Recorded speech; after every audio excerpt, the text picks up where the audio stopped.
Olá, amigos. Tudo bem? Na aula de hoje, nós vamos tratar da formação do sistema colonial tradicional, resultado da expansão marítima comercial europeia, que vai ocupar, conquistar e colonizar a América. Preste atenção neste cartoon. O problema do Brasil vem desde a descoberta. Verdade, se fôssemos colonizados por ingleses, hoje estaríamos melhor. Será correto este pequeno diálogo? Até o final desta aula, nós vamos ter a resposta. Por sistema colonial tradicional, entende-se um conjunto de relações de dominação da metrópole sobre uma determinada área, no caso específico, a área da América. Esse conjunto de relações vai estar baseado no pacto colonial, no direito de exclusividade comercial da metrópole sobre a colônia. Preste atenção neste quadro. Aí está, letra M, metrópole, parte dominante do sistema. Letra C, colônia, a parte dominada do sistema. E entre eles, um conjunto de relações denominado pacto colonial. Esse conjunto de relações tem por objetivo a acumulação de capital na metrópole. A colônia é obrigada a enviar para a metrópole matéria-prima e obrigada a comprar da mesma metrópole produtos manufaturados, auxiliando assim o processo de acumulação de capitais na Europa.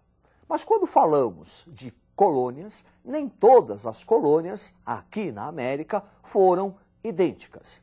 Vão se desenvolver dois tipos básicos de colônia, a chamada colônia de exploração e colônia de povoamento. Preste atenção no quadro.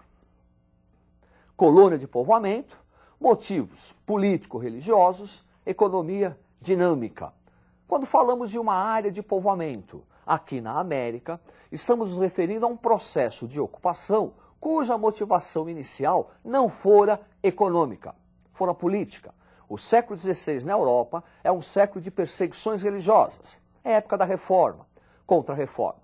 O século XVI na Europa é o século da intolerância política, é a época da afirmação do absolutismo monárquico. Assim, muitos que não podem exercer livremente a sua crença religiosa, que não podem exercer livremente seu pensamento político, abandonam suas terras e se dirigem para a América. É o caso da parte norte da América do Norte, desenvolvendo-se aí uma economia dinâmica, porque o ideal não é o enriquecimento próprio ou da metrópole, mas sim reproduzir aqui o modo de vida que existia lá.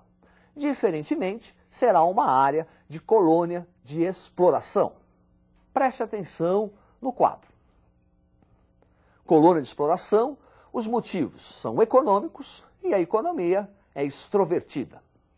Quer dizer, a motivação inicial para a ocupação de uma área de exploração é econômica, quer dizer, a acumulação de capitais para a metrópole. Nesse sentido, a base econômica será a exploração de matérias-primas, a exploração de artigos que possam ser enviados para a metrópole e lá contribuírem para a acumulação de capitais. Vamos, a partir de agora, determinar, classificar e estudar de maneira mais calma a colônia de exploração.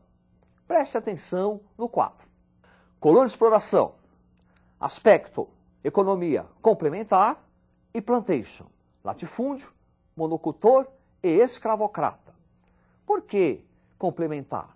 Porque a principal atividade econômica de uma área de exploração é a de complementar a economia da metrópole, auxiliar a metrópole no processo de acumulação de capitais.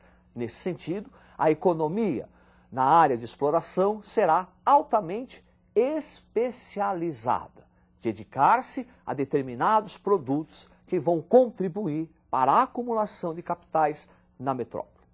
Plantation é o latifúndio, a grande propriedade. Monocultor, a especialização, cana-de-açúcar, caso do Brasil. Tabaco, algodão, milho, um latifúndio, monocultor, escravocrata. A principal força de trabalho é a escrava. E falando em escravidão, vamos lembrar do tráfico negreiro. O tráfico negreiro será uma atividade essencial para auxiliar a metrópole na acumulação de capitais. Esse tráfico negreiro nós vamos analisar olhando o mapa. Do Brasil para a África era enviado aguardente ou tabaco, que seria depois trocado pelo negro africano, que seria embarcado para o Brasil na condição de escravo. Os negros serão enviados ao Brasil nos chamados navios negreiros, que Castro Alves, no século XIX, muito bem rebatizou de navios tumbeiros, em virtude do elevado índice de mortalidade que ocorria no interior do navio. Chegando aqui, os negros seriam vendidos como escravo, gerando assim o famoso trabalho-mercadoria. Primeiro, o ser humano, o negro, é encarado como uma mera mercadoria, trocada pela aguardente, trocado pelo tabaco. Depois, continua a mercadoria ao ser exposto e vendido nos mercados aqui no Brasil, para depois se transformar em força-trabalho, que por sua vez vai produzir uma outra mercadoria, o açúcar, gerando um lucro. Perceba que o tráfico negreiro é um componente essencial para a acumulação de capitais na metrópole. O trabalho escravo é lucrativo. É por isso que aqui no Brasil não vai ser usado como força escrava o índio, mas sim o negro. Nesse sentido, vamos ressaltar aqui o papel da Igreja Católica na colonização portuguesa do Brasil. A Igreja veio com a nobre missão de catequizar o índio. Reforma religiosa, a Igreja Católica estava perdendo fiéis, a colonização e a ocupação da América portuguesa e espanhola vai se mostrar um campo fértil para aumentar o número de fiéis. Daí o envio das ordens religiosas, carmelitas, dominicanos, principalmente os jesuítas. E aí vai surgindo uma relação interessante. Cristão não pode ser escravo de um outro cristão. Sendo assim, a partir da catequização do índio ao cristianismo, o grande proprietário se vê obrigado a escravizar uma outra força de trabalho, no caso, a negra, alimentando o tráfico negreiro. Perceba que o negro nunca foi objeto de catequese da Igreja Católica. Vamos agora tratar especificamente dos aspectos econômicos de uma colônia de exploração, que é o caso do Brasil e o caso da América Espanhola. Preste atenção no quadro. Uma área de exploração tem uma economia extrovertida, enquanto que uma área de povoamento dinâmica. Na área de exploração, escravocrata, enquanto que em povoamento é livre. Quer dizer, numa área de exploração, a principal função é complementar a economia da metrópole. Para complementar a economia da metrópole, desenvolvimento da monocultura e do tráfico negreiro. Daí a força de trabalho principal ser a escrava. Já numa área de povoamento, isso não ocorre. Há um fortalecimento da economia interna de circulação monetária e o desenvolvimento do trabalho livre.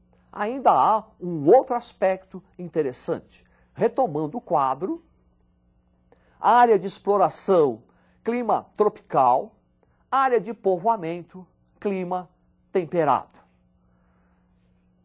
Esse detalhe é interessante. A geografia vai nos auxiliar a retomar aquela ideia do cartoon. As metrópoles europeias que ocuparam e conquistaram as áreas coloniais estão em climas temperados. Espanha, Portugal, Holanda, Inglaterra, França. Ora, se a principal função de uma colônia é complementar a economia da metrópole, essa colônia tem que produzir artigos que não existam na área metropolitana. Se a área metropolitana é de clima temperado, a área que vai complementar a economia tem que estar em área tropical. É por isso que uma parte da América, o caso, a América do Norte, que tem clima temperado, será a área de povoamento. O restante da América, que tem clima tropical ou subtropical, pode fornecer artigos que serão revendidos a altos lucros, altos preços na Europa, gerando o acúmulo de capitais. Retomando o cartoon. Aí está o diálogo. Percebeu? Na verdade, essa ideia de que se o Brasil fosse colonizado pelos ingleses, estaríamos melhor, é uma falácia, é um grande engano. Os ingleses fariam a mesma coisa que os portugueses fizeram aqui. Talvez não com a mesma eficiência. Só lembrando você, a Inglaterra colonizou os Estados Unidos, a parte norte da América, onde o norte da América, dos Estados Unidos, que tinha uma área temperada, será colônia de povoamento. Já o sul da mesma América, que tem uma área de clima tropical, nós vamos ter o desenvolvimento da plantation. O latifúndio, grande propriedade, monocultor, onde aí o principal produto será a agricultura do algodão e com mão de obra escrava. Percebeu? O que determina o que é colônia de povoamento ou exploração, na verdade, é o clima. Clima temperado, área de povoamento. Clima tropical ou subtropical, área de exploração. Não esqueça isso. Uma boa sorte, estude e até a próxima.